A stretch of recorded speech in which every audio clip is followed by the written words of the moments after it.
So today we're going to unbox EdgeCore's new router. So the part number is a 792640 XKFB with AC power, F airflow. So the way this works is we can have a standalone router, we can have a stacked or clustered router, so 2 forwarders, or we can have what EdgeCore is calling its distributed virtual chassis. And what that will do is we'll have a switch, or a router I should say, like this, which is a forwarder containing a Broadcom Jericho 2 chip, and then we have a Ramon chip above it, as you'll see in the image below.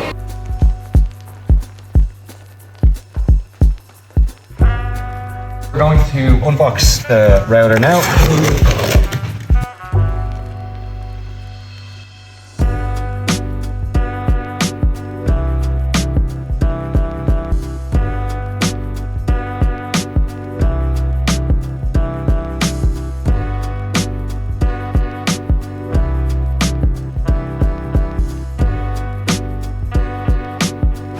So now we're going to have a look at the device itself.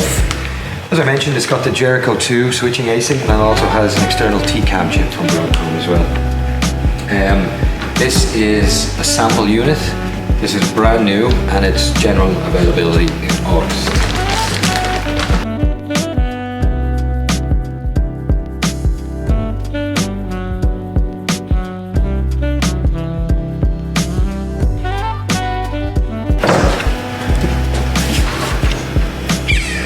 So here we have 13 400 gig QSFP DD, and we have 40 100 gig QSFP 28 ports. We have our management and console ports there.